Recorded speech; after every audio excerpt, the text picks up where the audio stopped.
Deuteronomy 28.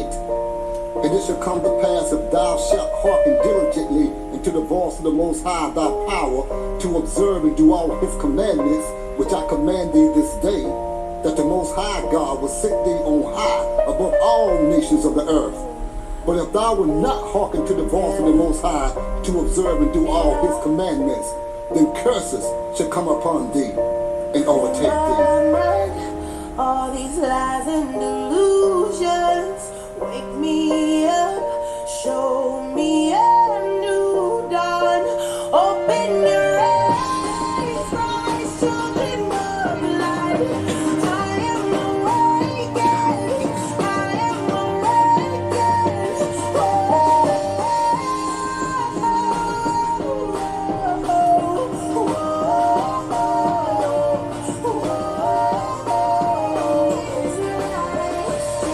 Israelites seek out the ways of the heathen to make a covenant with Satan's government.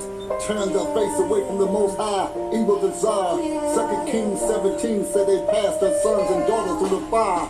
They begin cutting divine spiritual ties, cleaving through the heathen lies. Evil spirits bind, breaking souls, breaking spirits, ripping flesh, breaking minds. Running from the Most High wrath on the blood-stained path. 70 AD, Israelites fall. The Most High's chosen seed go into captivity. Hebrew Israelites watch nations rise. They watch nations fall. Fourth beast, Babylon, Medo-Persia, Greece. We pray for the fall of the fourth beast. Under the iron foot of Rome, we long to go home. A hopeless nation lies dead in the valley of the dry bones. Simulation of Shemites to Hamite clones. Israelites wrong. All these lies and delusions, wake me up, show me a new dawn, open your eyes, rise children of light. I am awakened, I am awakened.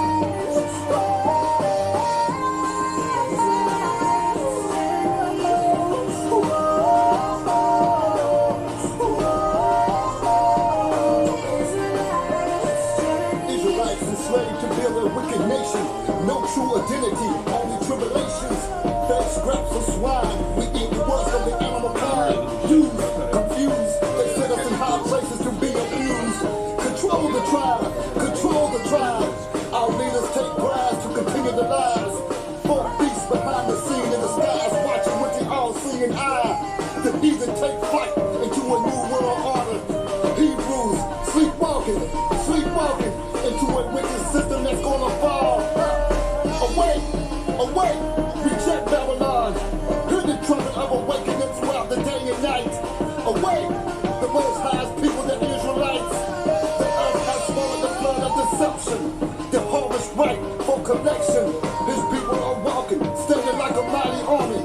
The Most High has summoned. The Hebrews are coming. Awake, come out of captivity. Awake, you who sleep. Arise, receive the Most High's laws and commandments. We are the Israelites. All these lies and delusions, wake me up, show me a new dawn, open your eyes, rise children of light. I am awakened, I am awakened.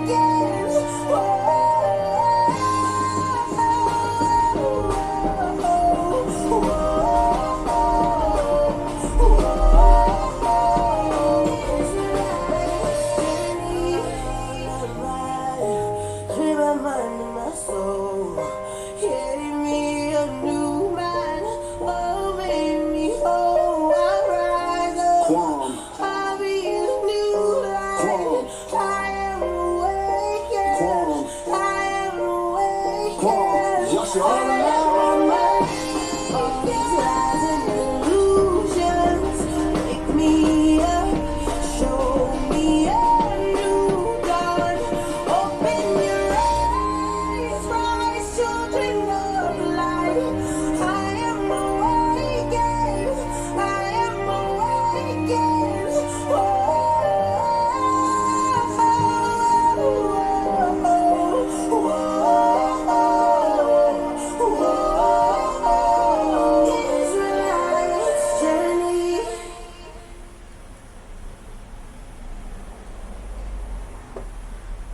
Shalom to each and every one. Blessed good night. Welcome to the Garden of Christ Church, Trinidad and Tobago. Welcome also to Truth Tuesdays. Can you handle the truth? My name is Rocca Malakama. I'm one of the officers of the Garden of Christ Church, Trinidad and Tobago. At my side. Introduce yourself. Shalom, brothers and sisters. My name is Brother Aram, Officer Aram of the Garden of Christ Church, Trinidad and Tobago. It will be a pleasure to meet you all and bring all this information here tonight. Right. So, brothers and sisters, I'm blessed tonight to have Brother Aram at my side tonight. I'm blessed to be here. Yeah. So, brothers and sisters, as you see, we have a topic tonight is titled Things Israel Should Do for Economical or Economic Prosperity. Head, not the tail. Right? Things Israel should do for economical prosperity. Be the head, not the tail. So, first of all, brothers and sisters, let me say that we are not pushing a prosperity doctrine tonight. Right? Let's make that disclaimer one time. We are not pushing no prosperity teaching tonight. But what we understand is that, you know, the Most High said that He shall awaken us in the last days, and He shall gather back His people, and there shall be no more separation within Israel.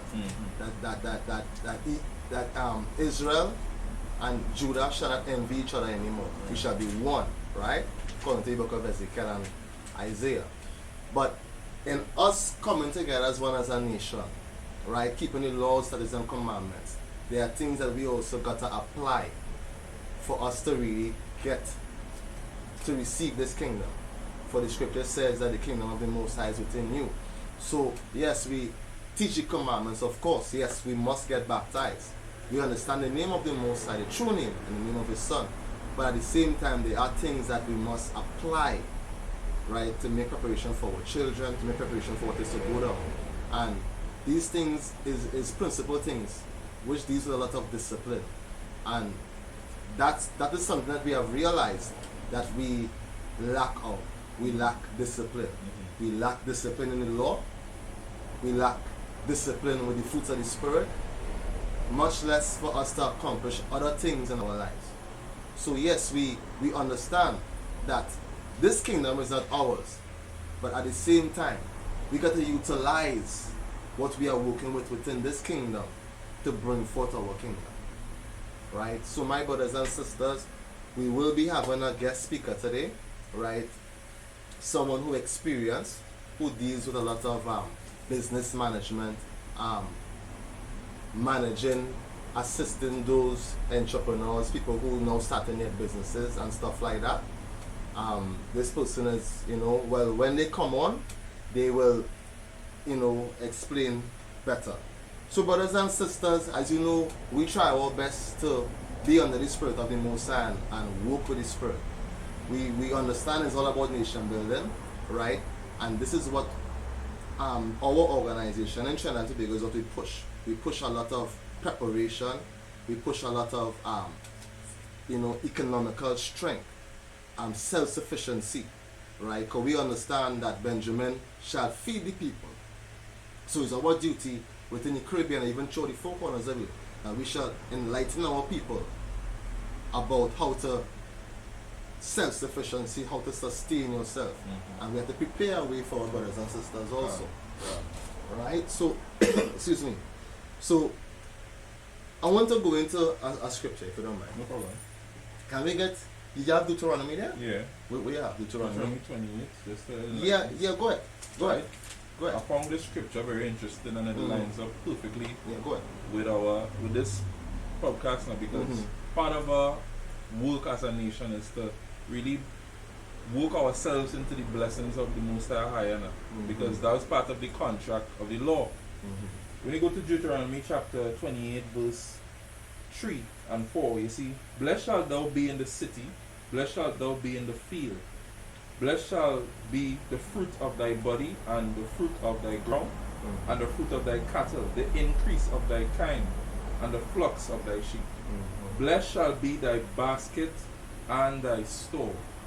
So the Most High put this as a part of the covenant. We shall be blessed, and this, brothers and sisters, is economics. We have to become not only spiritual, but we have to become an economic force to be reckoned with. Right, brother? So that I just want to say for the members there. And you know, you're on point, because as he said, an economical force to be reckoned with. Because when we look into the patriarchs, Abraham, Isaac, Moses, right? Especially, you know, our, you know, the patriarchs, as I say, Abraham coming on to Jacob. Yeah. What these men were doing, these men were farmers, they was dealing with husbandry. Abraham had lots of livestock. He had a moving economical trade. Yeah. You understand? And mind you, he kept the laws, statutes, and commandments of the Most High, right? Or at the same time, right? At the same time, he also, you know, he found favor in the sight of great men like the king of Egypt and things of that nature. Where the king of Egypt gave them lots of wealth and stuff for the sake of his wife. Right. So we see at the same time too that although he was operating amongst the heathen, he had the fruits of the spirit. Yes. And That's a point. and he had the fruits of the spirit. And because he had the fruits of the spirit and he was meek and respectable and humble, the Most High let the king give him over everything, and he left with more riches. Right? That's in the book of Genesis. Mm-hmm. So look at that. So brothers and sisters, like, don't get caught up with the whole mainstream drama with how plenty of our brothers and sisters conduct themselves out there, speaking down on the Gentiles and stuff. That's pathetic. Because brothers and sisters, these same Gentiles the Most High is going to use to bless us. The same way how he did it with Abraham. And you see throughout the whole scripture, brothers and sisters. So we gotta operate with wisdom. We cannot operate with impulsive reaction, impulsive thinking. We can't function like that as a nation. We need to understand that we fell into captivity based upon our ancestors' disobedience. Mm-hmm. We need to understand that, right? We need to understand that the Most High allow these people to be to be head, rule over us, right? It's not, you know how all people are so simple-minded. The white man, the white man, the white man, the white man, the white man train. Day and night, this is white man, white man, white man. They forgot. In the same Deuteronomy, he said I should put their enemies above you. But nevertheless, yes, the Europeans, they overdid it. I wouldn't lie. They overdid it. Those are the Arabians. You understand? I mean, they take away all of our history, because in the Persian, Babylon, and not the Grecian, but even the Assyrians, these people and them still had respect unto us, let us keep our feast days and things like that. But these things were all stolen from us, right? But nevertheless, I want to go into our scripture, right? Can you get the book of Proverbs chapter 6, verse 6? Because, you know, we got to set the stage, we got to set the standard, because, you know, Solomon was a wise man. He was a man of great understanding, and he you know, wisdom was given unto him. When Proverbs chapter 6, verse 6. Yeah, when you're ready, you can go on. The book of Proverbs chapter 6, verse 6. Go to the ant, thou sluggard. Consider her ways. So let's stop. Go to the ant, thou sluggard. So sluggard in the Hebrew, it means lazy, loathsome, you know, not willing. Right? And physically, but also spiritually. So therefore now someone can be working hard enough, but their mindset still not functioning the right way. Or they procrastinate a lot. Procrastinate a lot. Right. You understand what I'm saying, brothers and sisters? But this is real spiritual. So don't just look at sluggard as that's lazy. It's the mindset. But go ahead. Reading over verse 6. Uh-huh. Go to the ant, thou sluggard. Uh-huh. Consider her ways and be wise. Read. Verse 7. Which, having no guide, overseer, or ruler, verse 8, provided her meat in the summer and gathered her food in the harvest. How long wilt thou sleep, O sluggard? When wilt thou arise out of thy sleep? So how long we as a nation You understand? Understand who we are, understand our purpose and our function, but yet still we procrastinate. Yet still we establish oaths that we don't keep. So if we cannot keep these simple things, how can we accomplish ahead? How can we reach to that journey? How can we make it to the end of that journey when we cannot keep to the simple things? The simple things as keeping the Sabbath holy. You know, people remembering the Sabbath, but we gotta keep the Sabbath holy, right? That's drawing a reference. So we need to understand that we got to be consistent. Right. Because the ant have no guide. An ant. You understand? It have more. You can read. Right, verse 10. Yet a little sleep, a little slumber, a little fondling, a little folding of hands to sleep.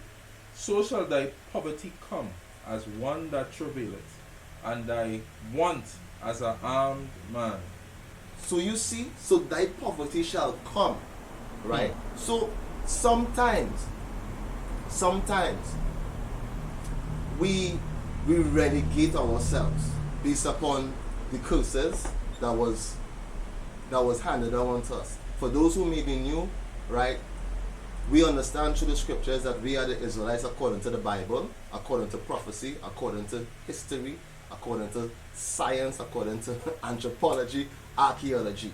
You name it, it has been proven without a shadow of a doubt that the so-called Negroes, the Latinos, the Native Americans, the North American Indians, they are from the house of Israel. I left out a lot, right? But we're just highlighting that, right? For those who may be new. Now, sometimes our people look at the curses, but you know, we've been through the curses, and we use the curses as an excuse now to justify our shortcomings. No, I am not saying that the curse don't have an effect on us. Of course, you know, the religion, you know, many different things, because we were deprived a lot as a people. Right. We was deprived a lot as a people in slavery, right? Even when slavery was abolished, you know, we were deprived, you know. Like, you know, I like for to have a great legacy, you know, it must be handed down to generations. But our forefathers, they couldn't even barely make ends meet. Right. And matter of fact, when you look into the early 1800s, and especially 1900 in particular, it had a Black Wall Street, and that was the first time a bomb ever landed in America and blowed up that place. You understand, brothers and sisters? Wow. So, within the curses that we were going through, when our forefathers was in America, like they had True Reformers Bank, it had the Capital Savings Bank of Washington, it had North Carolina Mutual Life, you know, National Negro Business, as I mentioned earlier on, the Black Wall Street, which is about 600 businesses that was operating at that time, right? But, you know, they bomb us out, right? Now, we were cut off from our inheritance, right? So yes, we were deprived of certain things, but at the same time, we can't be leaving room for these curses to still have dominion over our lives, right? The Most High say that He shall gather us from the four corners of the earth and bring us again as one nation. I know that we are scattered right now. I know Christ is going to bring us back, but at the same time, we also got to do some networking and some nation building for that to go down. So, brothers and sisters, do you mind? Can you get the book of Luke? Can you get the book of Luke, chapter 17? Chapter 17, verse 20. Because we want to set the stage. We want to set the doctrine of Christ. But this is all about Christ. This is all about Christ. And maybe get it. Okay. St. Luke, chapter 17, verse 20. And when he was demanded of the Pharisees when the kingdom of God should come, he answered them and said, the kingdom of the learn Most to High. understand you much better if I can get... Right. Sorry. Right. He answered them and said, the kingdom of the Most High cometh not with observation, neither shall they say, lo here or lo there. For behold, the kingdom of the Most High is within you. It is where? It is within you. So Christ is saying the kingdom of heaven don't come by observation. It don't say low here and low there. It comes from within us. So therefore now there is certain things that we gotta do, because the scripture says in Revelations, until it was ripened, the sickle came and it was ripe, right? The husbandman came for his wife. She was ready, a chaste virgin. You know what I mean? Right. So what we gotta do? So is brothers and sisters, and I know Money was. So we really have to be really balanced, you know? yeah, and I wanna say one thing. What I have noticed too, and the day you get a raise, one time automatically you start to spend more. Which links back to that being, is the problem. Yeah, that is our people, and that is, yes. and you know what? That is covetousness to me. That is us looking out there to see what they have and how we want it. We just look at everything out there and we gotta have it. We gotta have the biggest television. We have to have the best car. We have to live in the biggest house. We have to buy the most expensive shoes. We have to do all of these things, and we're looking at all these things that are really physical things per se. And we're not thinking about the spiritual things, because if you think about the spiritual things, I believe you will use your money wisely. I believe that you become wise. You would have wisdom, and you would understand how to manage your money. But we cannot live in both worlds. We have to choose. So if someone says, you know, I'm having problems and I work and I get paid, but by the middle of the week I don't have any money left, because check your life, check how you're living, because that's a curse where you're making money and you don't have any money. You can't see any money. You get paid on Friday, and by Wednesday you're borrowing money from your friends. That's a curse. Yes. And we have to check our lives to see how we're living, what's up with us, what are we doing? You know, what lifestyle do we have? Is it a lifestyle that the Most High wants from us? Because coming out of the world, all of us, we're coming out of the world because people my age and maybe your age, I don't know how old you are, we were not born in the truth. Our parents didn't bring us up in the truth. My parents didn't bring me up keeping Passover. You know what I'm saying? So not understanding that we still have those demons pulling at us. And we're not completely free, so we have to get strong, and we have to check ourselves, and every single day we have to look at ourselves and say, Father, help me, because I really don't know. So when we don't do that, and we look at what we have and we think we're in control, we end up in a lot of trouble, because we can't do anything on our own. We have to have that faith, you know. So when I talk to people with businesses, certain people, not everybody, because I do classes for New York City government and I can't go and talk about the Most High when I'm there. But when I talk to people, a lot of times when I do my classes, people would come to me afterwards and ask me if I'm a Christian, even though I didn't say anything about Christ. Right. But just the way that I teach, the things that I tell them and how I teach, they would say, are you a Christian? You know, and I would say, why you say that? And they'll tell me, you know, just the things you say and certain examples you give and things like that. And the reason why I'm saying that to you is because every single day that we live, every single day, we have to, no matter what we do, no matter if you work for somebody, if you work for yourself, every single day you have to understand, how can I get one step closer to the kingdom? Because I could talk about getting entrepreneurship, and I'd be happy to talk to you and any questions that you have about entrepreneurship for our people. I'd be happy to do that. But our people, we need to understand that we cannot do anything without the help of the Most High in Christ. We can't do it. And that is key with everything. And I recognize that in my life. So for me to talk to our people, because I'm talking to people who understand that they're Israelites, right? And if you don't understand that you're an Israelite, hopefully people who are listening one day, they understand exactly who they are and how important it is and who they are in this world, and understand that the Most High wants to bless us above any other nation, but He's not going to bless us until we start doing what He wants us to do, which is obeying all His commandments. So entrepreneurship is great, and I think that we should become entrepreneurs. I think step by step, one step at a time, we need to plan, and we need to take just take those steps to say, I don't want to go out there and keep working for somebody who is not paying me what I'm worth, who, I'm just struggling every day. I'm eating hand to mouth, and I have a gift, I have a skill, I have a talent, because our talents, the Most High gave us gifts and talents, and they should feed us.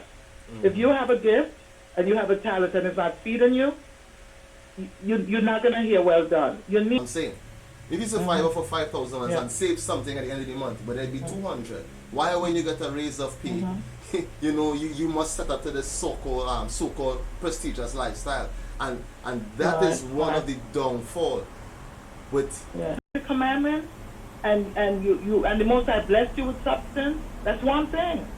But when you're not obeying the commandments and all you're doing is coveting and running out there trying to get everything you could put your hands on, that is not good, because even the scripture tells us that covetousness is idolatry.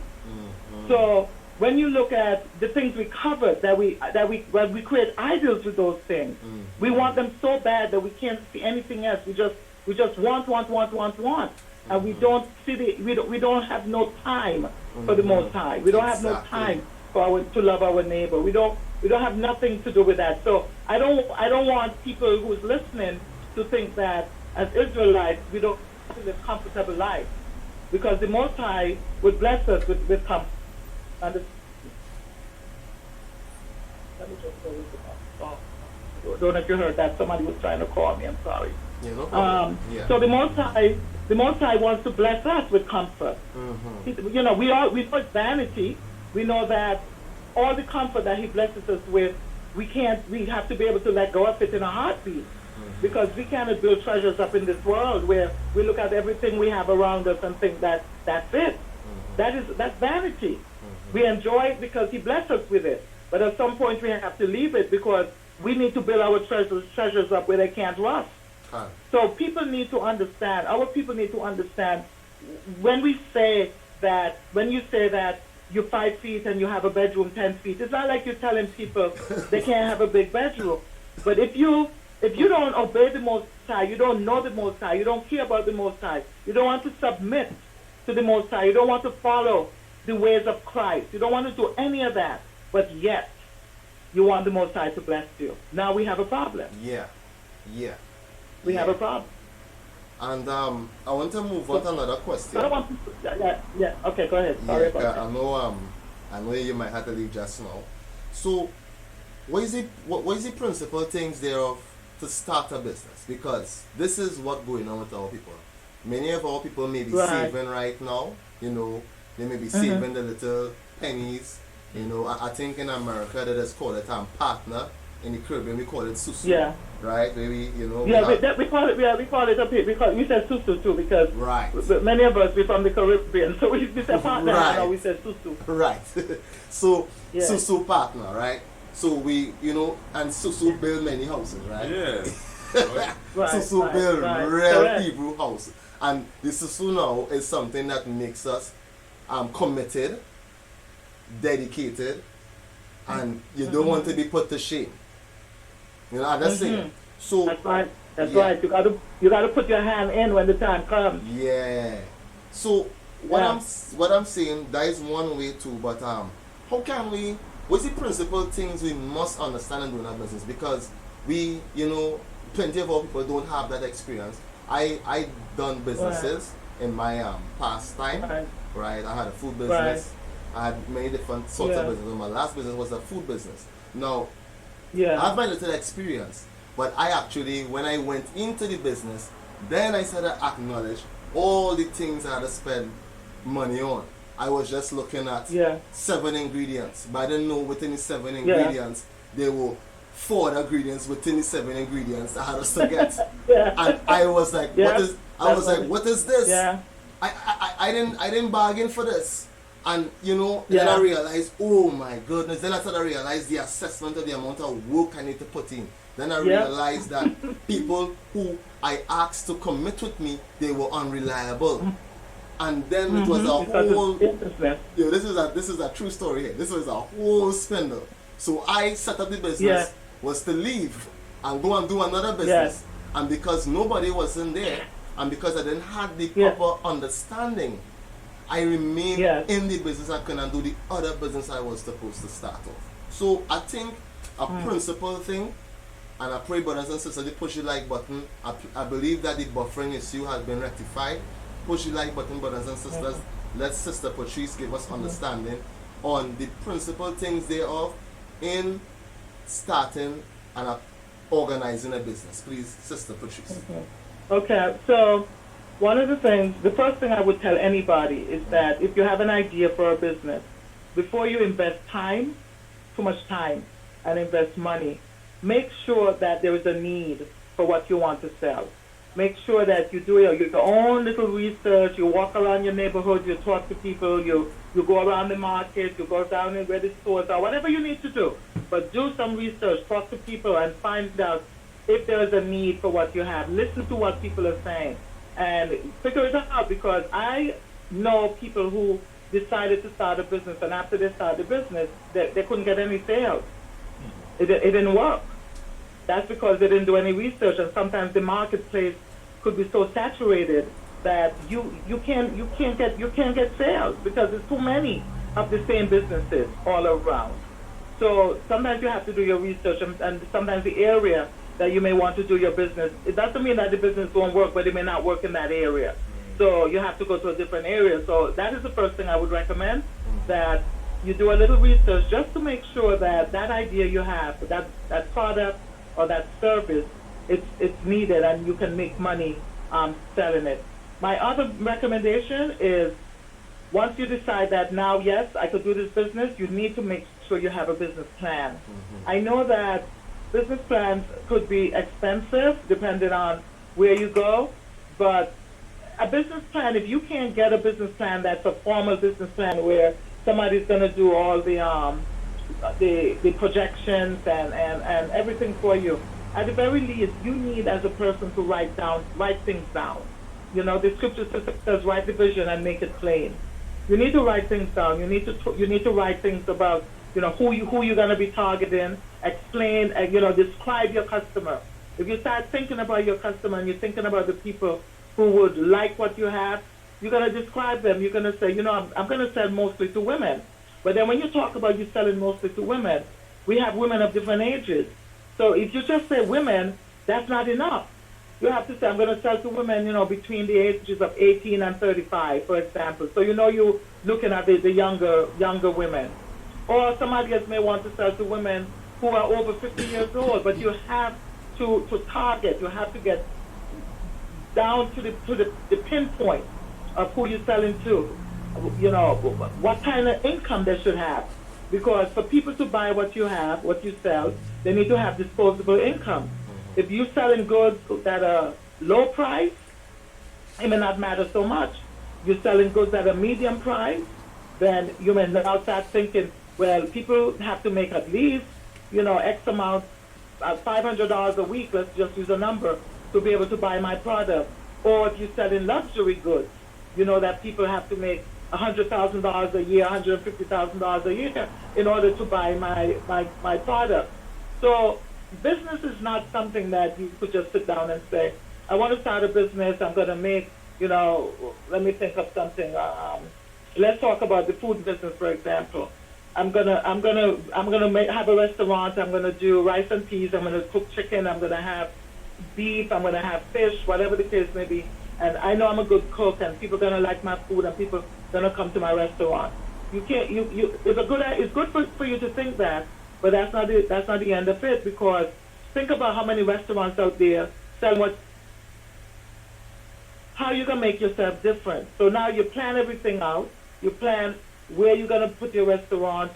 Then when you decide where you're going to rent for space for your restaurant, you think about all the equipment you have to buy. You think about, after that, what ingredients you have to buy to keep it in your restaurant. You could cook food every day. You have to buy chairs maybe for people to sit on if you're going to have people sitting there. Or you need to have boxes or bags or whatever so people could take food out. It's a whole process, and everything has to be planned out. And sometimes our people don't like to plan. We like to walk around with things in our head and think we know what we're going to do tomorrow. And when tomorrow comes, we forget something, and then everything is topsy-turvy. Write everything down. Write down how much money you invested in this business. You're not, just because you haven't started your business yet doesn't mean that the money you put into it doesn't count. That is money that the business is using that it didn't earn. You have to make that money back. So you have to make notes and take stock of everything. Keep all your receipts, write everything down. Then you start thinking about how you're going to get people to know that you have a business. You have to market. You could market by talking to people, giving them your business card, giving them flyers. You could go on social media, put information out there for people to get. You could go to other businesses that don't sell what you sell, because you can't have your competitors marketing for you.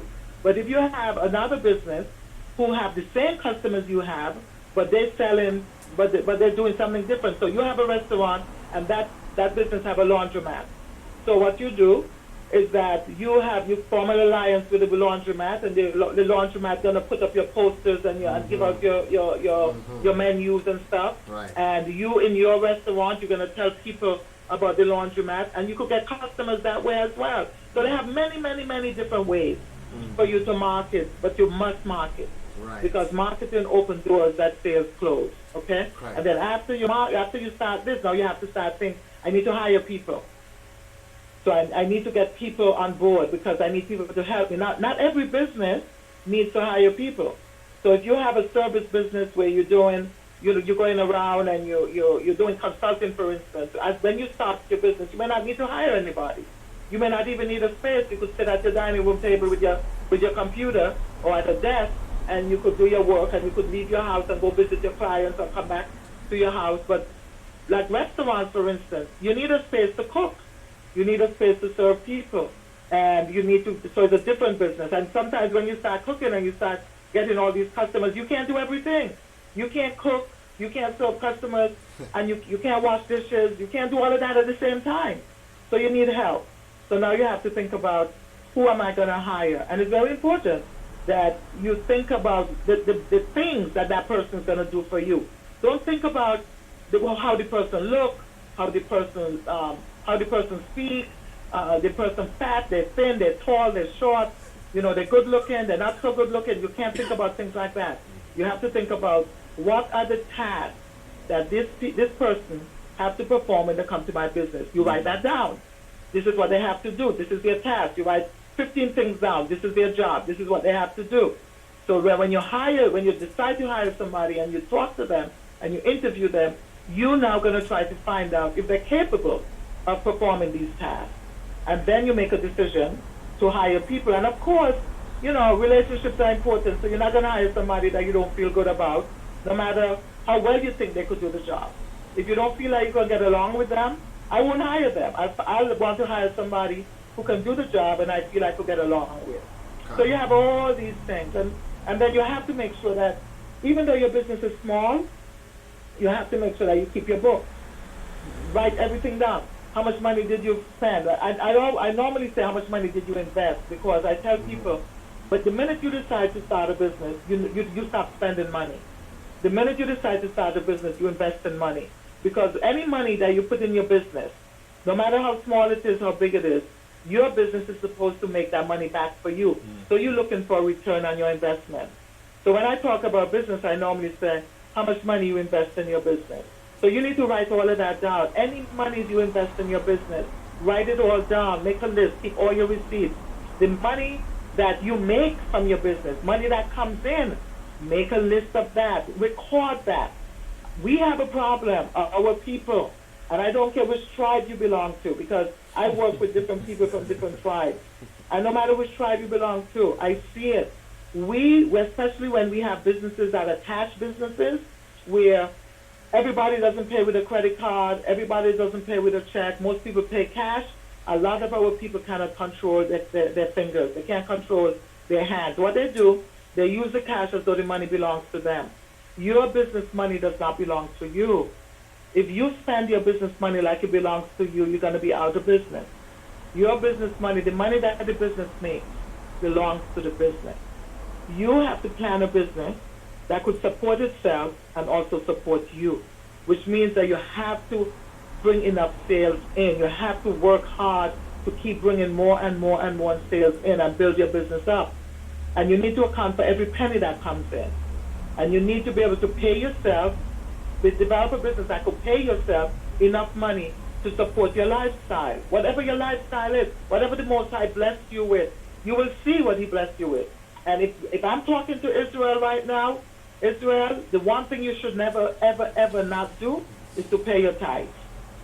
You make money, you pay your tithes. If you read the book of Malachi, the Most High, if you read what the Most High said, He said, imagine the Most High is telling us that we must try Him. He said, try me. Imagine that. This is the God who created heaven and earth is telling us, try me. It's like he's making a bargain with us. If you tit for tat, you do this, I do that. Imagine that. He said, try me. You pay your tithes, and you watch and see if I will not open the windows of heaven and pour you out a blessing that you don't have room enough to receive. Our people don't like to pay tithes. We like to come and we like to give a little bit here and a little bit there because nobody gonna know. Nobody gonna know if I give $5, that's not my tithe. The Most High knows. And then we wonder why we're not being blessed. We wonder why your business is not working, why your life is not working. Now we turn our backs on the world, but we haven't. So when money comes in, pay your tithe. The work is big. We have a lot of work and we don't have enough laborers. Sister we Patrice, have to pay our tithe. Sister Patrice, I got to interject for a moment because that is something so principle that we may overlook. Because remember the scripture says, forsake not the assembly. So imagine you forsaking the assembly.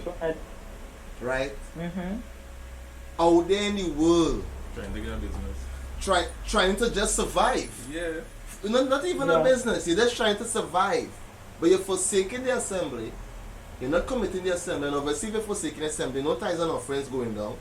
And I realized that, I never looked at tithes and offerings like that before until this broadcast. Now, I understand the importance of it.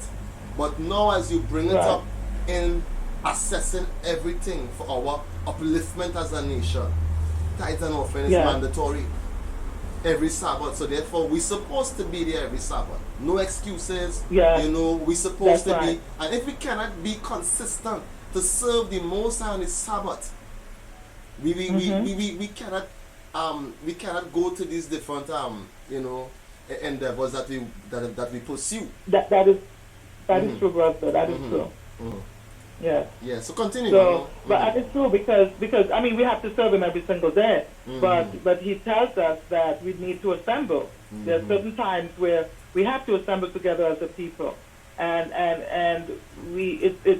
He mandates it that we have to assemble. So a lot of times people say, well, I don't have to this and I don't have to that.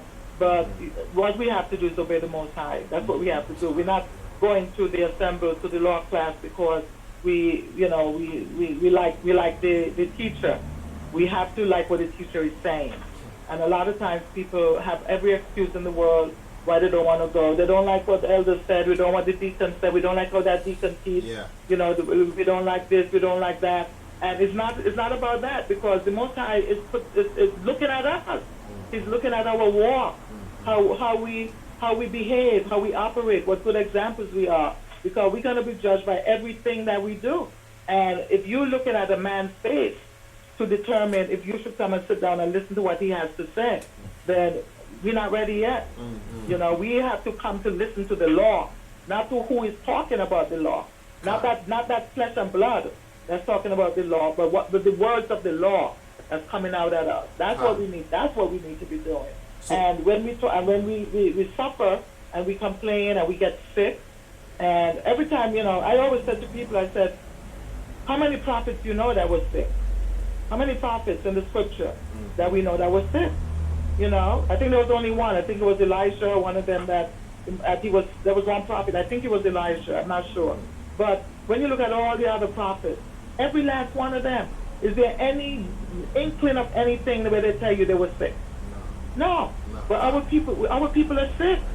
And we're not examining ourselves and realizing that a lot of the sickness, not a lot, all our sicknesses come from sin. We disobey the dietary law, we disobey this law, that law, and then we get sick. The other nations to do whatever they like. The minute we try to do what the other nations do, we have judgment. We get judgment. And Sister Patrice, I just got to say this, right? Like, you know, we came to discuss about entrepreneurship, business managing, how to manage, you know, finances. Yeah. This is what we really came to do, brothers and sisters. But yet still, we just got to go back in that book. No, we are not leaving out the book now. We're not leaving out the book. But I'm showing you, brothers, that what we see, and we got to be honest with ourselves. For those of us who fellowship, what we see on the Sabbath is what we are discussing about. Lack of commitment, forsaking the assembly, right? You know, tithes and offerings is not really being, you know, catered for properly. Also, coveting. So we're seeing two things that could be right under our nose, and we're not looking at it right there. You know, coveting. We covet too much. Our people covet too much. Like, I'm telling you, I just, listen, we in captivity. I ain't saying, just as you mentioned earlier on, I'm not saying not for you to desire nice things, but the things with people is, listen, that big flat screen TV could have get to the business, could have started the business. And then it could have get, after 2 years, it could have get 2 more flat screen TVs. When you want the flat screen TV now, the kids need to watch TV on a big screen. And then now, by default, you end up in that loan. You're not paying the loan. You end up in that sort of kind of bondage. And I don't want to jump about the place, but as I mentioned, loan, because we really wish that we wouldn't have to take loan. I don't really promote it, but certain times we may take loans, and I want you to advise us on that, because I believe personally, I don't know if you agree, that there's a way you can apply for loans and make it work for you than taking a loan and making it work you. You take the loan to work for you, than the loan work for you. Work you. What do you think about that? Well, I just want to jump back on what you said about the flat screen TV could have started your business. That's something that I tell people all the time. I ask people the question, what are you willing to sacrifice for your business? What are you willing to sacrifice? What are you willing to give up so you could have this business? And people don't want to give it. They don't want to give anything up. They want to have it. They want to have everything, and they want it now. There's this gratification, and that is a problem. And if you know the Most High, you won't behave like that. You would understand sacrifice. You would understand giving things up. You'd understand fasting. You'd understand all of that once you understand, and you would know that you would give certain things up so that you could have this business. So, I mean, going back to what you said about having loans, well, they have all kinds of different loans out there. I don't know, I mean, what's going on with loans in Trinidad but I know in where I am in New York City, the major banks do not deal with small businesses. You can't go into a bank like Chase or Bank of America or any of those big banks as a small business and say, I want a loan, because they don't trust you. You haven't proven yourself. And everything in America is based on your credit score. So your credit score is not in the high 600s or 700s or 800s. They're not going to be, they don't care about you. However, they have other organizations that lend money to small businesses. They're non-traditional lenders, and they have other criteria. They don't look at credit scores as much. They look at other things, your character. They look at collateral. They look at different things that you may have. So sometimes you could go to these organizations, if you have them in Trinidad, and they work with small businesses, and they might be able to help you get a loan. Now, another way that people get loans, remember we talk about sometimes people put money away and they have the money, but they don't want to use it. Yeah. You don't have to use your money. You could go to the bank and you could say, I need, if you have money in the bank, and I'm just use a number, I don't know what people may have or don't have, but let's say you have $40,000 in the bank, and you need $30,000 to do something. You go to the bank and you tell the bank you want to borrow $30,000. They're going to lend it to you without question because you have $40,000 in the bank. And what's going to happen is now you can't use $30,000 of your money because now that's collateral. And as you pay down the loan, they would release more of your money to you. But you didn't touch your money. You used the bank's money to start to do your business. So that's another way.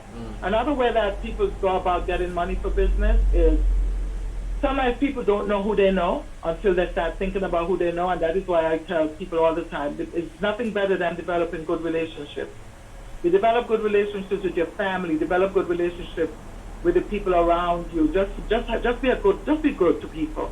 Have great relationships, because if you have 100 people that care about you, and that 100 people, you know, is willing to give you $500, invest $500 in your business, you have $50,000.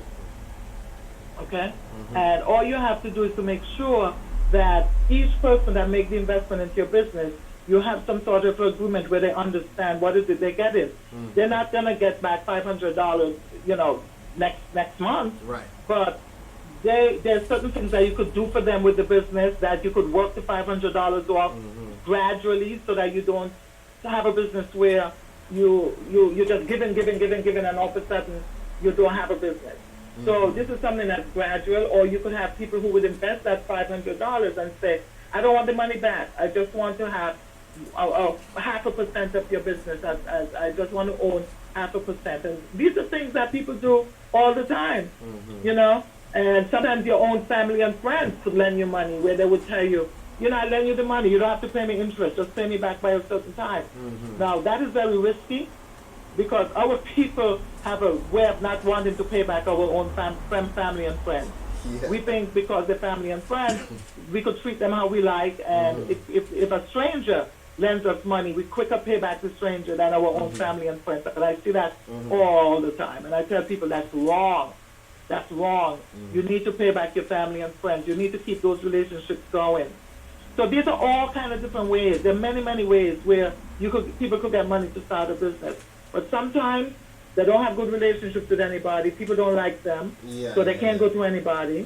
You know, sometimes it's all kind of reasons why we can't get what we want. And it comes down to the type of person we are. It's a lot of time it boils down to that. Who are you? Look in the mirror and examine yourself and say, who are you? You know, I look in the mirror every day, and every day I get up and, you know, I ask the Most High to please let me talk for you and act for you and think for you today. Whatever I do, whatever I say, you know, let it be for you, because we can't think about doing anything for us. Who are we? We're nothing. You know, this is real. This world we're living in is real, and it's not as real as the world to come. But we don't think about the world to come because we can't see it. We focus on this world. We focus on the things of this world because we can't see the world to come. And we should be thinking more about the world to come than this world. And if we think more about the world to come than this world, we're going to be able to navigate in this world much better. Exactly. It's going to become easier for us. Exactly. And it's true, because when you understand the paradigm, the whole perspective of things, everything will actually work for you, you know. But it's really patience, you know, and understanding. And I realize now, I actually, you know, like doing the broadcast right now, I can actually see how much improvement we gotta do. Right. I actually could see now, like, you know, outwardly we could see these things, but now when we're going into it and just having a discussion about it, because we're 2 or 3 of the crises there, now all the issues is coming up. Excuse me. All the issues are coming up now, like clear up in our face, that what are the things that we need to still work on. We think we may be keeping the law as perfectly, but maybe we are not keeping the law as how the Most High wants us to keep the law. So within the law in itself, we still are detached from it.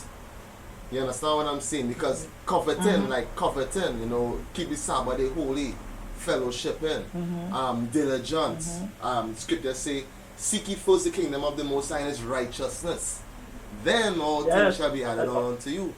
You understand? So we have to, right. You see that? That's right. So we have to seek His righteousness, and sometimes we minimize His righteousness to our righteousness, and yet still, you know, we minimize His righteousness, and then by minimizing in our mindset, we think that we are doing good, And I'm not putting on no one, brothers and sisters. I'm not putting on no one, but sometimes The scripture said there's none good, not one. yeah. Not one, there's none good. And our righteousness is like filthy rags. Is that What kind is our righteousness? Filthy rags. We're like chaff that fit to be burnt. We're nothing. So we won't run up and down thinking that we're something. In the eyes of the Most High, and the Most High, we stink. Because we think we're something. And he looked down on us and said, you know, but for his mercy. But for his mercy. Where would we be? But for his mercy. Yeah. So you mentioned a series of things that I just want to review about how to start a business, right? I wrote down some of this stuff, right? So Yeah. we need to do research on what product you're going to merchandise. Excuse me. Make sure it's something in demand. Make sure it's something that will sell. Secondly, the location. You have to do that. Understanding the location, where or what product or whatever it is you may be doing, whether it be skill, whether it be a shop and an establishment, right? We also must consider business planning, right? We must do a business plan. We must also we must not look like we spend money. We must always look at an investment, and that's so true, because when you look at every dime as an investment, you actually see how much money you put out and how much money you make back yet. So that's very brilliant. So we're looking at how much we spend towards the business. We also must have a good reputation, right? We must have a good reputation. We must be credible. That comes with the fruits of the Spirit, keeping the commandments, right? You know, you're not speaking down at people. You're not, you know. So reputation is very important. You must make sacrifices. What are you willing to sacrifice, right? What are you willing to sacrifice to establish a business? We are not talking about sacrificing your soul. We're not talking about no demon worship, but sacrifice the tangible things, right? We ain't talking about, you know, slaughtering no babies, nothing like that. But sacrificing certain things in your daily lives to accomplish, to reach where you want to reach. We also have to consider writing down stuff, because we have brilliant ideas, but we will forget. Yeah. So we gotta get off the bed. It could be 2 o'clock in the morning, 2 a.m. We gotta get off the bed and write down that idea. We must write down everything that we do, every thought that comes to our mind that could help the business to, you know, to progress it, to build it.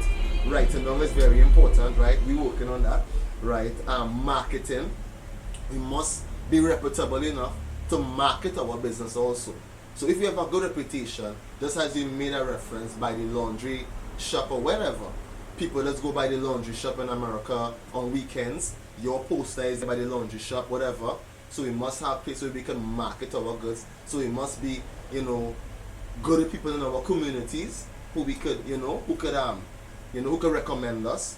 We also must look at, as we mentioned earlier on, tithes and offerings, because, you know, the Most High is really true in the scripture. He said that, "Oh, try me and I'll open up the heavens and I shall bless you." So we must be consistent with our tithes and offerings, as little as it may be, but we must be consistent with it. And that's the few things we did there. I don't know if you have any more to add with it, that things that we must have to start a business and we must consider.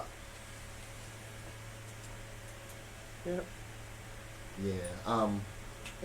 So, yeah, I mean, if we could talk for a long time, and if you have people are listening, and sometimes they may have specific questions, maybe they can get the questions to you. So maybe the next time I'm on, you know, right. If you guys will have me on again, maybe the next time you could maybe get those questions to me, and I'll be able to maybe answer specific questions that people may have. You know, maybe we can do something like that if you want. Right. So you told me that you were leaving in 1/2 past, right? 1/2 past. Yeah. 6. So yeah. I think I got 8 more minutes with you. I mean, you pass well, how long is this show? How long are you going to be on the show? Because I know that there might be other things happening later tonight, right? No. Well, when you finish, ma'am, we maybe just have an hour again. But you said they give me an hour and I have 7 more minutes with you, so I want to give them 7 minutes. Okay. Right, I give them 7 minutes. So hear this, right? I'm looking at the time. Yeah. One thing we must consider also, brothers and sisters, is the mindset. Now, if you think like an employee, you cannot build a business. You must think as an entrepreneur. You get what I'm coming at, Miss Patricia. You cannot think as an employee. Your mindset cannot be as an employee all the time and want to establish a business. So you must think as a businessman. And I know that you will expound more on it, because this is something I and all realize in the world out there, that you work as an employer, you function as as an employee, but you don't think as an employer. So you gotta start to really think as an employer, as a business person when you're looking to go and do business. So therefore, your whole mindset must change the way how you deal with going about business. I know you can expand a bit before you go. Yeah, I will. Well, just think about what an employer has to be concerned about. The biggest thing you mentioned before is that we have to be employers. You, as a business owner and entrepreneur, you have to be committed. You must be committed. Commitment is key. If you're not committed, it's not going to work. So when you think about the fact that as an employer, you are an entrepreneur, I know you're employing people, you're committed to this business. Employees go to work every day. Some people are listening who may still be an employee. They go to work every day, and they go and they do whatever job that they have to do. And at the end of the week or the end of the month or whenever, they get a paycheck. And that's it. They leave the job. Sometimes they don't even think about the job until they go back the next morning. The difference between them and the employer, the person who owns the business, that person is thinking about the business 24/7. That business is on their mind. They have to make sure that they're thinking through everything. Everything has to work. They have 6 clients they have to meet with tomorrow. They have to make sure they meet with 2 vendors. They have to do this. They got to make sure the marketing strategies are all set up, and they could go, everything, constant. So people who don't own a business, they don't think of these things. These things are not important to them. They may go on a job and somebody may say to them, I need you to do that for me or this for me. And sometimes people say things like, that's not my job. You didn't hire me for that. That's not my job. You hired me for this, and this is what I do. And you have all of these things that happen on jobs because people who are employees do not have the same mindset as a person who's an entrepreneur and owns a business. So if people who are employees decide, you know what, I don't like my job, I've been laid off from my job, I've been unemployed, I need to get a job, but I can't find a job, so I'm going to start a business. That may not be the best reason to start a business, but it's a reason. So when they start a business, if they have not given up that mindset, that employee mindset, they're not going to be committed. They're going to start in a business expecting things to just happen without putting the work in. And I tell people all the time, business people don't wait for anything to happen. We don't wait for things to happen. If you're a business person, you cannot wait for something to happen. You have to make it happen. You must make it happen. You have to think about all the strategies you have to put in place, these things that you have to implement, how much time you have. And that's another thing we talked about, time management. Yeah. How much time we have, can we do this within, can we make $10,000 this month? If we want to make $10,000 this month, what do we have to do? Starting now, starting today. What do we have to put in place? Who do we have to talk to? Who do we have to call? Where do we have to go? All of these things, action. We have to make it happen. We can't wait for it to happen because when we wait for things to happen, nothing happens. So the mindset of an employee is to wait. What does they want me to do? Okay, I'll wait for my boss to tell me what to do. This is what they want. That's what I'll do. Okay, it's 5 o'clock. It's time for me to pack my bags and go home. An entrepreneur, sometimes it's 10 o'clock at night and the entrepreneur is still working. So it's a completely different mindset. So people who want to be an entrepreneur and do not understand that there's a difference between the way you think as an employee and the way you think as an entrepreneur, they're going to have a lot of problems because commitment is going to be the biggest one. They're not going to be committed. And a simple example, I think when you and I spoke, I had mentioned this to you. Think about a place where you go to work and somebody left the lights on the night before because they didn't turn off the lights. And the owner comes in the next morning and says, well, who left the light on? This electric bill is high and blah, blah, blah, blah, blah. And people they work, they say, they talk amongst themselves. What's the big deal? The light go on for one night, but how much bill that's gonna be? Yeah. Until they become an employer and an entrepreneur and understand when they have to meet these operating expenses every month, and enough sales will not be coming in, they're struggling to make sales, and they have all these expenses they have to pay every month. An additional $25 on the bill is a big difference. It's a big difference, but people may not think that because they look at the entrepreneur like you're the owner, you must have money, you must be doing well. When you become an entrepreneur and you realize and you get into the struggle and you realize what it is, hopefully it's not too late. Hopefully it's not too late. But that's just another example of what happens. People they don't understand and they don't want to make that transition. So we actually now reaching the 1 more minute for you to and leave. Sorry, I'm good with time also. Now, okay, good. on the Most High is perfect, right? Things happen today beyond our control that we run a bit late. But listen, Most High willing, we know we're gonna have a broadcast with you again. I believe it's in March. Most High willing, we will set the date. Brothers and sisters, you all can put your queries, like maybe what type of business you would like to consider to do, or whatever you may want to know more of, and we will compile the information and we will come and do the broadcast. And hopefully, if we will try and do a pre-broadcast before the broadcast, to let you all know Sister Patricia will be coming live again on True Tuesdays, UCC Trinidad and Tobago, and you all could have a one-on-one. Now, again, we are not pushing down money down people's throat, but we are trying to get back to be the head and not the tail, right? Everything was given unto us and we transgress, and now the Most High is trying to put us in a better position to prepare for the kingdom to come. And this kingdom don't come by observation. This kingdom, they're not going to sit down and be a Hebrew and keep the commandments and think the kingdom is going to come. You got to put in work. So this is what this broadcast is about. And Sister Patricia, I'm so blessed, and it's great talking to you. It's vibrant. You know what I mean? The conversation going good, but here what? That will be the sneak peek for the next broadcast, Most High will. Yeah. I just want to tell you, brothers, that I really appreciate you bringing me on. Praise the Most High, because nothing happens without His doing.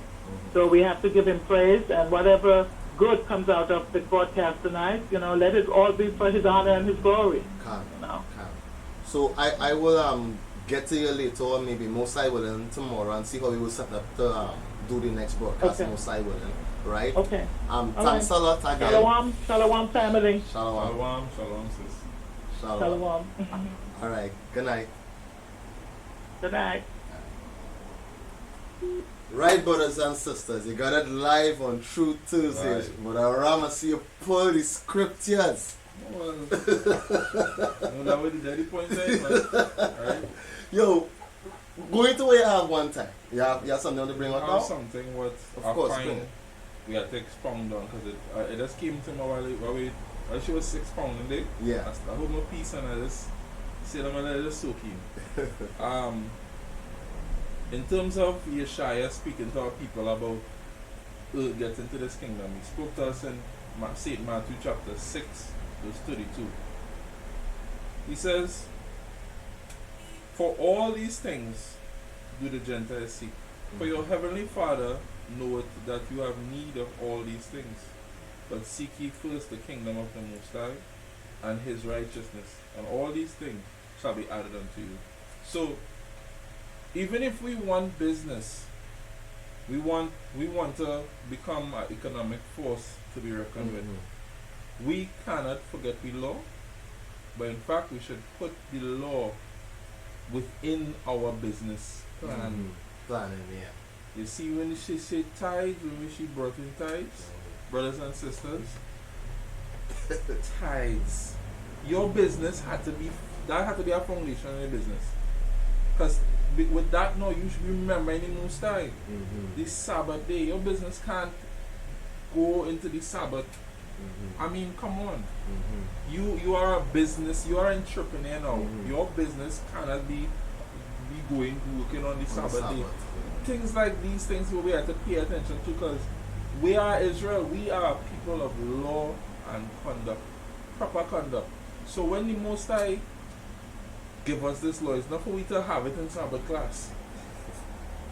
And we want to know why we business don't work, because black people so-called black people or Israel, trying to run business like other nations. We supposed to run business like us, like how we run it. We supposed to run these businesses under the commandments. So when the sister brought out tithe, when I read the scripture here, seeking the kingdom first and everything else will come after you. You can't go and run out there and say, well, I go and do this work, I go in and work and fix myself up and then I'll come back. No, you're going to go out there and Satan going to give you, Satan going to put some hooks in your skin and they won't be able to come out, you're going to end up in debt. We spoke about not forsaking the assembling of ourselves. With that, you could bring brothers who you trust. You could bring sisters you could trust into the fold. You could get ideas by coming together. The other nations gather together and get ideas from each other and work with each other based on that. So the Most High said, forsake not the assembling of yourselves together. It's not a religious thing. We have to remember this is not religion. This is the world that we have to live in. And this word here is from the Most High. It has nothing to do with religion. It has everything to do with everything. There's ways to plan, there's ways to eat, there's ways to be in relationships, and there's ways to work and make businesses, brothers and sisters. And like brothers and sisters, like that was just strictly for the spread, because this elderly lady, Sister Patricia, she pointed out our tithes and offerings, and she pointed out with an arrow, like she hit it, and listen, we like sad to say, when we were in the illusion of nowadays modern day Christianity, we gave all. Man, we singing, we crying, tears running, we singing, we worshiping, we singing, we putting out with all. When we come, we get the truth, we fall in love with the truth, the sweet truth. And then I go down better, I come out bitter, because it goes in sweet and it hits the stomach it a little better, I get to understand how corrupted the world is. You understand? Because it come in sweet, but when it go down in the stomach, it's bitter, it's burning, because you realize how corrupted this world is. Nevertheless, we get baptized, we give thanks, we establish oaths, we say, I'm going to do this, and the Most High forgive me for my sin, I'm still alive. All these things, we all been there. And then now, somewhere down the road, we kind of detached from our first love. Right. We start to make excuses. Why? And sometimes it's things so trivial, so insignificant we hold on to. Sometimes people say, well, nobody ain't taking care of me. The Most High is taking care of you. Like I hear people just mention these things to me, so I cannot attend. Who's gonna take care of me? Listen, the Most High is going to take care of you. Is the Most High give you that job? Is the Most High raise you up this morning? Not yourself, not the church. So when you come in to fellowship, it's all about the Most High. I like to go into the book of Hebrews, chapter 10, starting from verse 22, because, like, we got to start with the basic things. Like, listen. We wanted to go real far into this topic tonight, brothers and sisters. But the Spirit, it just could not go there, because things that we know, still we need to apply and know. Listen, the Most High has blessed us. We got everything in our nation. We got doctors, we have business managers, entrepreneur managers, stuff like that. We got plumbers, we got electricians, we got everything in our nation. What we don't have, we got every piece of skill in our nation just for us to network. But the Most High is watching us. Brothers and sisters, let's think from the perspective, if we can, for a moment, on the perspective of the Most High is watching all of us. Some are committed, some are not committed, and the Most High now having patience and mercy sometimes people out there watching, well, until everything get good there, then I'm coming there. And the Most High is waiting for you to come and put your hand on the plow to get the whole thing running. We need each other in this. So the networking is very important. So we should not, and listen, there's a sort of networking that I am not that supportive of. Right? It's good. That's the social networking. You know? The computer troll vibes. Right. Shalom. How you going? I'm good. Shabbat shalom. You know, what is it called? The smiley face and them kind of thing. Emoticons. Yeah, the emoticons. Emojis and The emoticons. emojis, yeah, the emojis. Yeah. Right?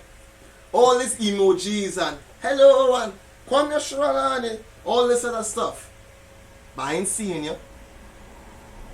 You have time for all these social media platform interactions with everybody. But you cannot get up out of the house and come and fellowship. That is a curse. You know? You look at that normal, that's a curse. That's a straight up curse. And listen, brothers and sisters, the Most High not done with that. Jump I jump low, you could say what you want to say. The Most High is not done with that conduct. Listen, better you don't talk to nobody online and come and fellowship. In a way, it shows like a kind of your priorities not Nothing in order now. Not in order. Because you would rather give your attention to something like the social media instead of coming to actually talk to physical To people. talk to physical people and greet them and talk with them. And this is hardwired into us. We need to talk to people, because you could be on Facebook. Facebook has been known for making bacchanal and fight and quarrel and come in and talk, come in and speaking to somebody, come in and simply saying to someone, hey, shalom bro, how you going, and feeling that connection. This make a difference in communication. But on Facebook and these things on them, there's no feeling there, don't have that day. So we still in the world.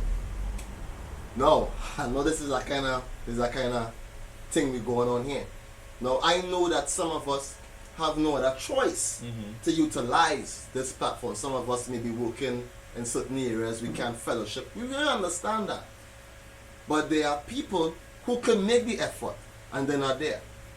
So that in itself is a curse. And we, you know, listen, sometimes we just gotta be honest with ourselves and stop making foolish excuses. And hence now, the reason why now the problem's still lingering in your lives. Right. Because I can come and sit down with my brother here today, and he don't even really need to know what is going on with me, you know. But he may be having a conversation with me or someone, and I'm overhearing my scenario, what I'm going through in the Shabbat, or the lesson that the Most High has put for the teachers come out. So all how Sabbath is so important. Sabbath is so important. So let me look at these simple things. You know what I mean? Let's look at these simple things first before going forward. Because listen, there's a lot of information and we're gonna go into it.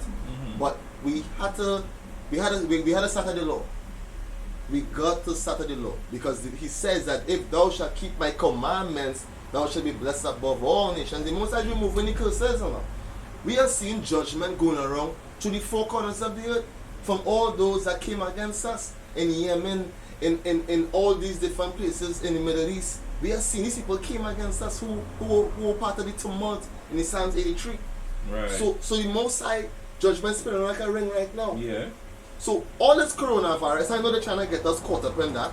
We did a broadcast on that, Most High willing. For those who haven't seen it, you look into the origin of the coronavirus, right? Yes, we gotta be vigilant and careful, but we still have something to do, right? But let's get to Hebrews for a moment. Hebrews chapter 10, verse 22. Okay. Please. The book of Hebrews chapter 10, verse 22. Let us draw near with a true heart in full assurance of faith, having our hearts sprinkled from all evil conscience and our bodies washed with pure water.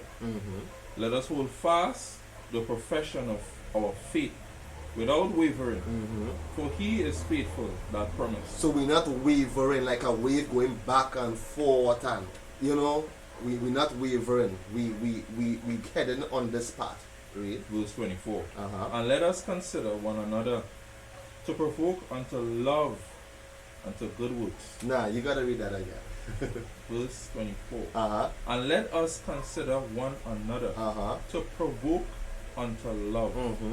and to good works. So you see these principal things? Let's provoke one another unto love. you ever heard anything like that in the world? Provoke each other unto love. Read. Verse 25. Uh-huh. Not forsaking the assembling of ourselves together. So we're not forsaking the assembling of ourselves together, right? Which is, we are provoking unto love and unto good works. Now he comes down here, not forsaking the assembling of ourselves together. Read. As the manner of some is, Mm-hmm. but exhorting one another, Read.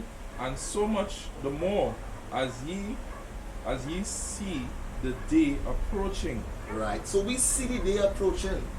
We see the day approaching. We see what it is coming to us. We see all these things, global depopulation, all these vaccine campaigns, all these created diseases to eradicate us predominantly and mankind on the face of it. We see the days coming. So listen, we gotta bond.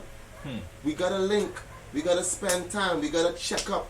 You understand? We got to link up, and we got to detach ourselves from these devices. Yes, it was given to us for a purpose, but we need to understand to detach. So I am saying this to everybody out there who have a place of fellowship. Go on fellowship for me, please. Let's start there. If you really want to accomplish certain things in your life, it may not be business. Maybe you may have a good enough job. Maybe some things that you want to do. You got to start with the laws of the Most High. No matter how we try to, we teach the law day and night. Sometimes we wish you not to teach the law. Sometimes we teach, like I didn't want to really go into the law in depth today, but the law just comes up all the time. It just comes up all the time. It just in your face. You got to keep His commandment. So we're not forsaking the assembly. We must bring forth our tithes and offerings, right? Now that's a very important thing, because remember now, that was set up under the order of Melchizedek, which Christ set. So the tithes and offerings is to do the work of the Most High, to help the fatherless, to help the oppressed, to help the functions of the church, of the body. They may be widows, they may be, as I said, fatherless, those that may be oppressed, and many different functions. So sometimes we need to also commit to these things. Sometimes, if it is you're running late, and you just gotta reach it to pay your tithes and offerings, so let it be. So all this is commitment. It could be $5. You know what I mean? It could be $5, brothers and sisters. But you keep consistency and dedication and commitment. And then hence now we go forward. And Officer Ramano, you must have some other things you want to say? Well, mainly to stick on the topic here, the use of the scriptures is something that no matter this platform that we're using here is based off of diligence on part of Officer Rakar here. He will come on and try to get it to run behind the scenes to make this thing work now. So this is how things is done. Sacrifice time, because sacrifice is one of the most important things for us to start taking to get anything done. Because for us to get forgiveness of sins, Yeshua was sacrificed by the Most High. To get it done, he had to sacrifice his son. And for us to get lesser things done, we're going to have to come out of our comfort zone and sacrifice with time. A lot of our curses are brought about and maintained on a daily basis. Listen what I say, maintained based on some things that we have in our life that we just don't want to let go. Yeah. It have certain vices that we have that will take we time up so much that we can't. Listen, we saying by Israel, we know we're Israel, but we were living like Gentiles still. Yeah.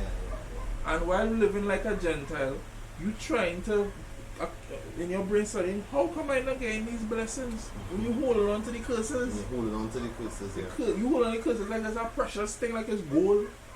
When we have to snap out of it, man. And when I say snap out of it, I literally mean let go certain things that taken up with time, stopping us from coming together. Certain habits of spending and all, how we broke all the time. Lazy habits, they want to get up early, they want to be productive during the day. You know, you can't. I know we want to stay and be in the truth and just watch videos whole day, but you gotta go out and work. Yeah, I mean, come on, brothers and sisters. I mean, I'm not saying that anybody out there and trying to victimize anybody, because I did it. I watch videos for days, sit down and watch real videos and use a lot of time. But now we're mature now.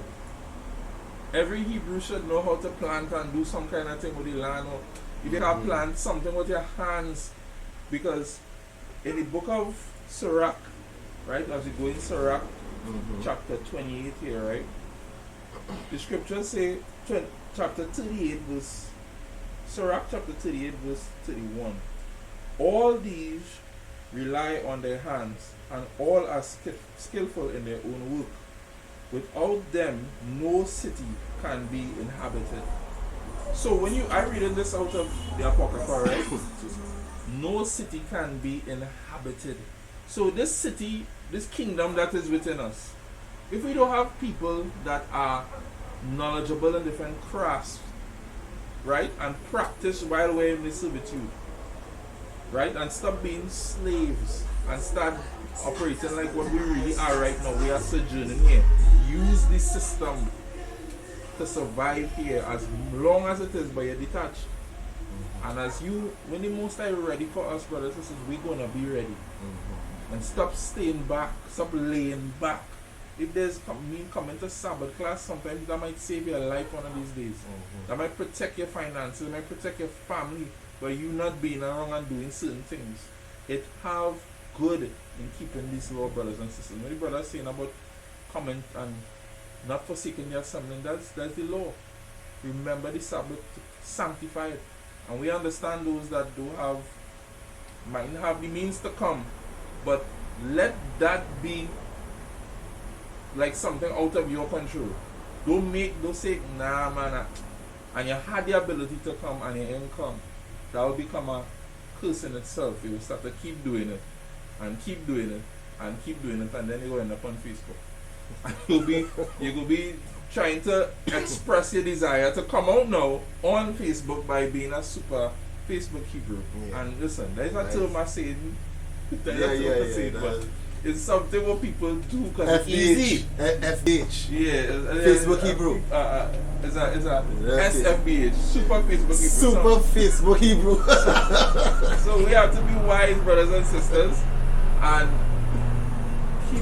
we have to come together in every way to do everything. That's all I want to say. And you know, brothers and sisters, you know, we speak out of love. I mean, there is nothing to get offended off of. Yo, if you get offended, you gotta check it. You gotta check yourself. If you get offended, you gotta check yourself. Because this is how we have been conditioned now, right? This sort of virtual reality zone, social media, and caught up in the matrix. So, nevertheless, you know what I mean, when you get time, can you go into the book of Deuteronomy, chapter 7 from verse 6? Because, you know, every Hebrew knows this. And I know there are lots of new people looking into us. I know there are lots of new people subscribe to us, right? Some good, some bad, some critics. Love. But let's get into this, because everybody know this. But let's go into it properly. From verse 6. The book of Deuteronomy, chapter 7, verse 6. For thou art an holy people unto the Most High thy power. The Most High thy power had chosen thee to be a special people unto himself, above all people that are upon the face of the earth. So when we go into this scripture, it comes like a cliche these days. Most High chosen people, people exalt themselves. You done nothing to be an Hebrew. You born, and you born into a Hebrew. The spirit was born into the vessel of a Hebrew. Yet still, yes, the curses are there. The way how sometimes how people is carry about themselves, it's not called for. Right? Now, when you say you are special people, we were given the laws, statutes, and the commandments, and there's a standard set that we must keep. By default, we're not keeping the commandments, we go through a curse, right? No. This special people is what we actually trying to bring onto the broadcast. Diligence, commitment, the Most High on our side. Who have ever told you all that you all are special? That you all are holy people? That that you are to be exalted above all people on the face of the earth? Nobody never told us that. So we understand that we are that people. Yeah.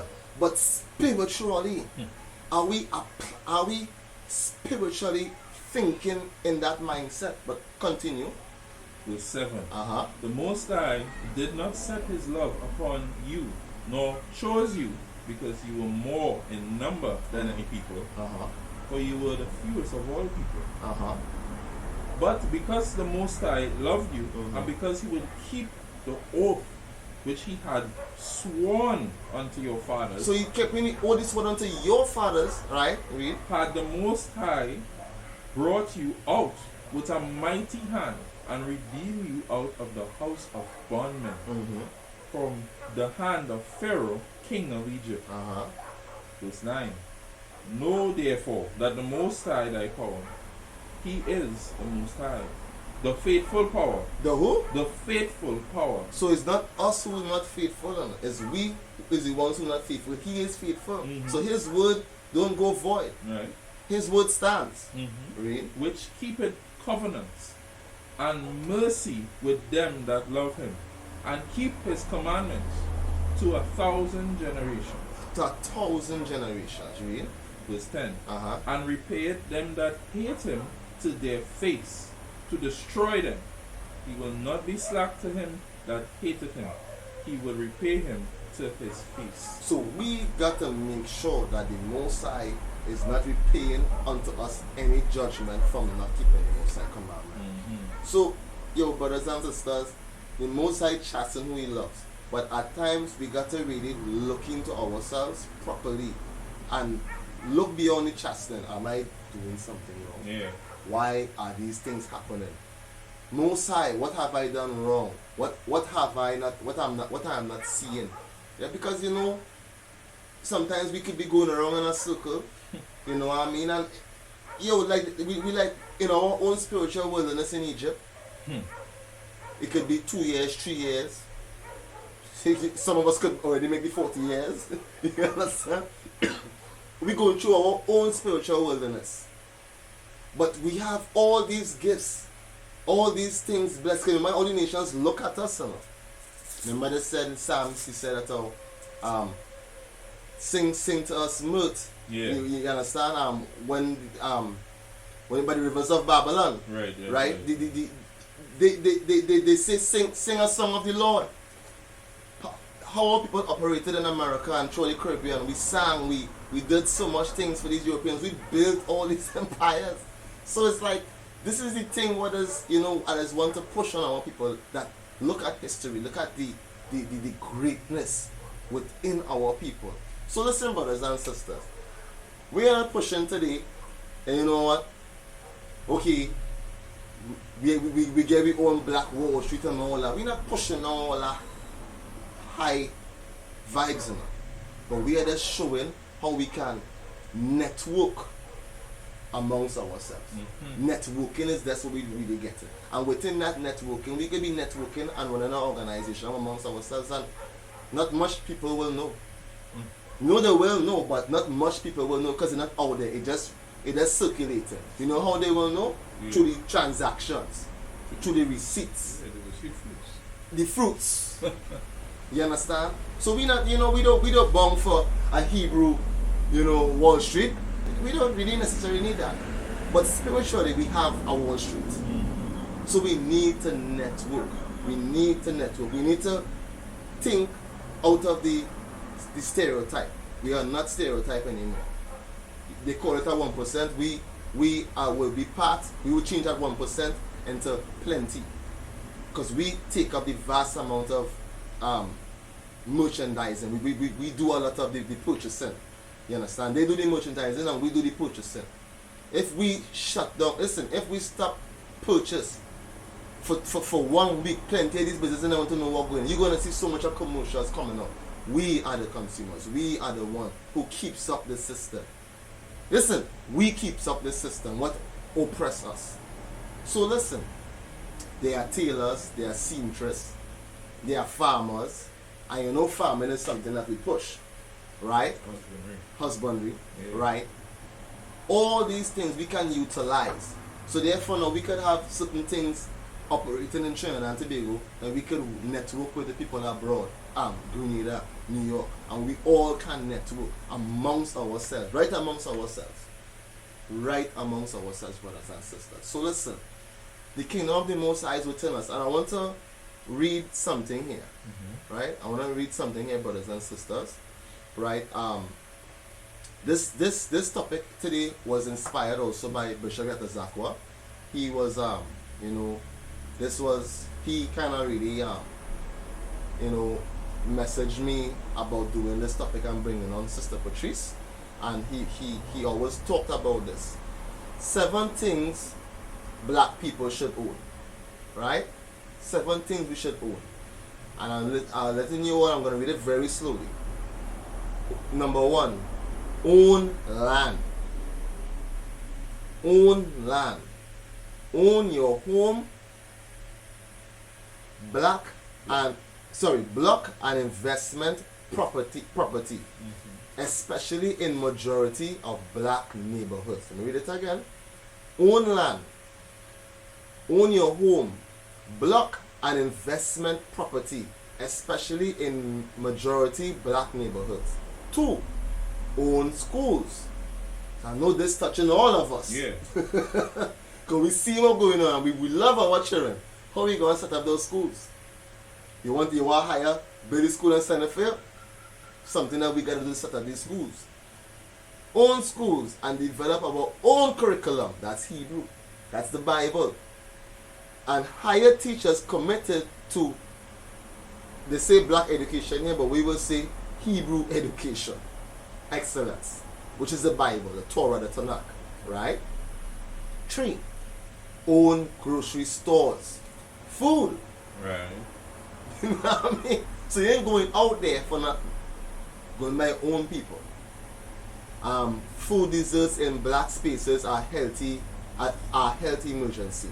4, own beauty supply stores.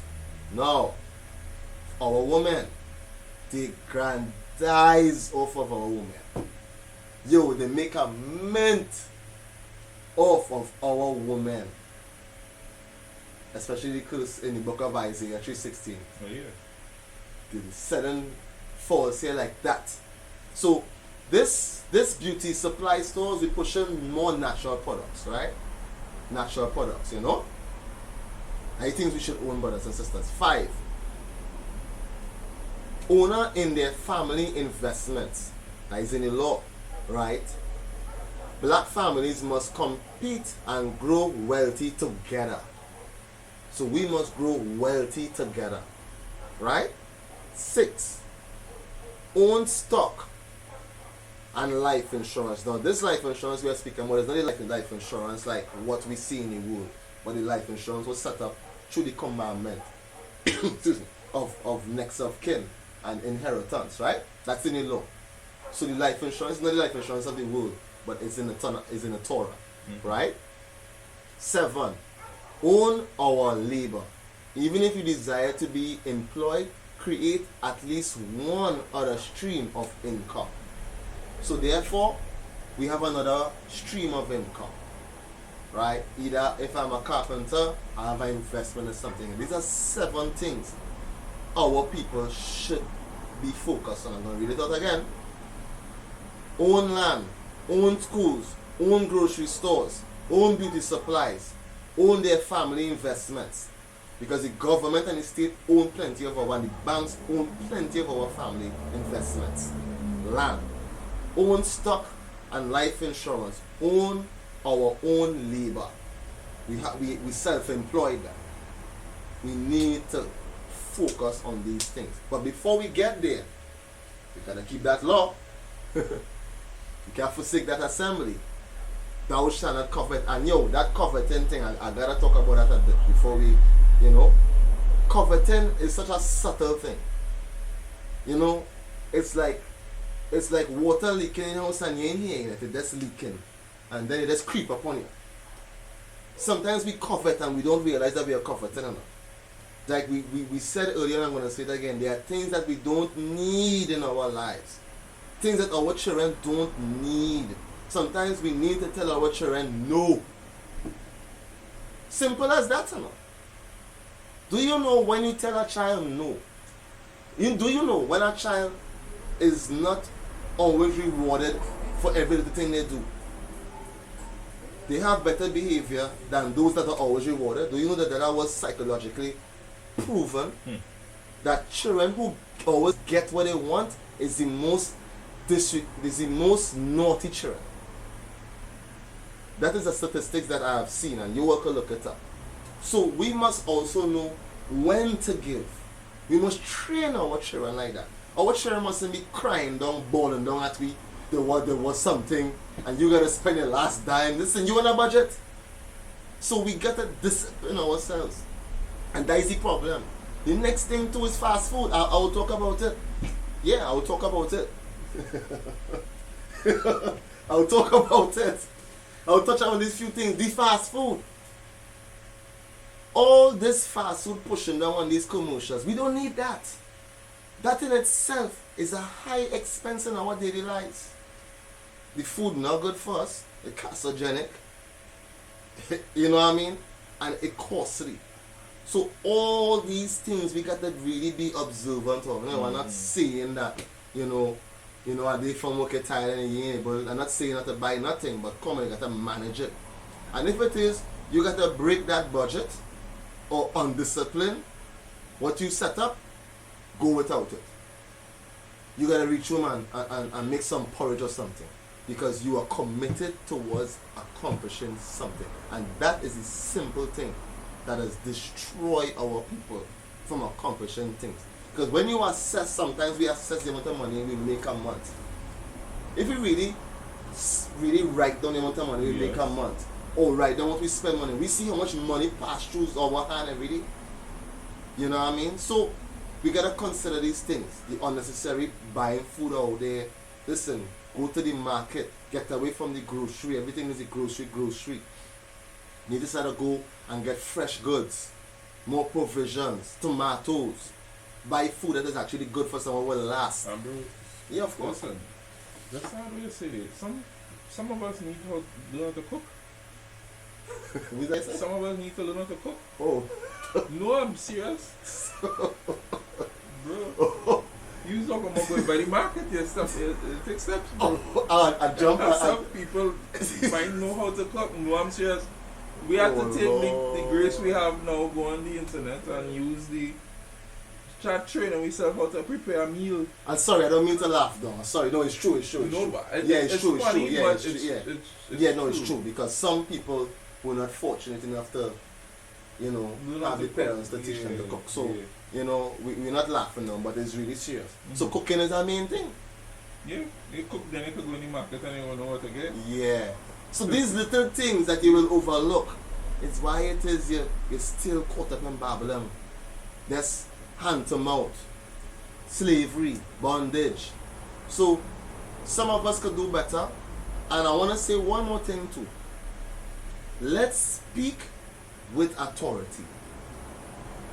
Out of the tongue comes blessings and curse, according to the book of James, and we all know that. The tongue it can be an unruly weapon, a rule of iniquity. And at the same time, that tongue could bring forth blessings. So therefore now we must speak, we must proclaim and command these things in our lives. I will succeed, I as will.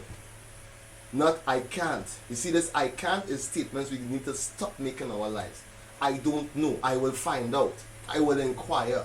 You see, I can't and I don't know, and you see, these negative statements, we got to remove all these things from our tongue. if we want to accomplish the things that we really want to accomplish. Because the Most High want to give it to us. But the Most High got to make sure He could trust us. You understand? Because we all know what happened to our ancestors. So my brothers and sisters, I want to read one scripture, before I go. Can I get the book of St. John, chapter 14, verse 15. And brothers and sisters, this is coming out of pure love, because listen, we love our people. And we see what's going on with our people. And we are trying our best to just edify our people. To give them the keys, the principal things to come out of captivity. You ready? 4 and 14? Yeah. It's in 14, St. John 14, verse 14. Right, sorry. Yeah.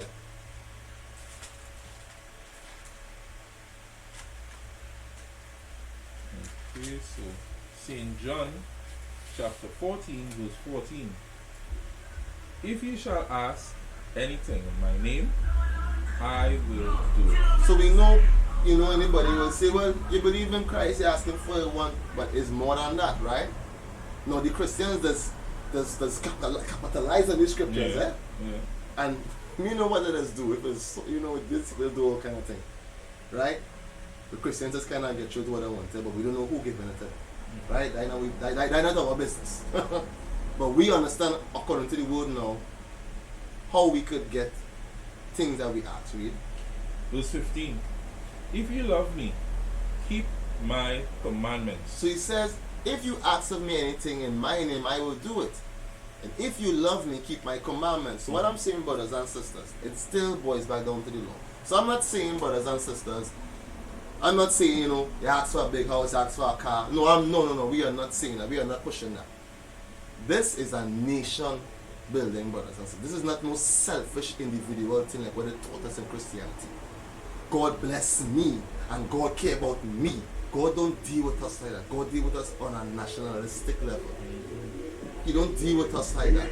So therefore now, once he's thinking about his law and thinking about his people and how to build his people and networking with his people, he's going to see about us. The Most High is not dealing with us on this individual level. Yes, He is dealing with us, but on that level. But it's not minimized and covered in a bottle and in a jar about my life and what I had to get. No, that's done. All selfish, all idolatry thing, everything about us is done. It's all about the nation. So brothers and sisters, I pray that the broadcast was clear. Right, excuse us today for starting late. We really had some issues today, right? All praises to the Most High, we still get a broadcast. Sister Patrice, she's an elderly lady in the church in New York, and she drops real information. We will be having another broadcast with her. Please, brothers and sisters, as I speak, if you have any questions, any things you want to know, we will put it together. If you put it in the comments, right, we will look through it. And we will actually come back with the next broadcast, and we'll try our best to make sure that it's set up more properly, and hopefully we wouldn't have no issues, right? And we will have a better part 2 with Sister Patrice. Brothers and sisters, we are the brothers of the Garden of Christchurch, Trinidad and Tobago, right? And welcome to Truth Tuesdays, my brothers and sisters. We are just trying to give our people the truth and edify them, right? So with that, I want to say shalom. And I want to say love to each and every one. Shalom, brothers and sisters. And please, brothers and sisters, be diligent. We are running out of time. Stay strong and move to the new law. Kind. Barakatam family. Barakatam.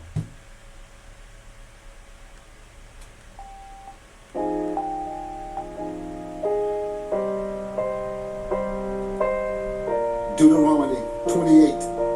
And it shall come to pass, if thou shalt hearken diligently unto the voice of the Most High thy power, to observe and do all his commandments, which I command thee this day, that the Most High God will set thee on high above all nations of the earth. But if thou wilt not hearken to the voice of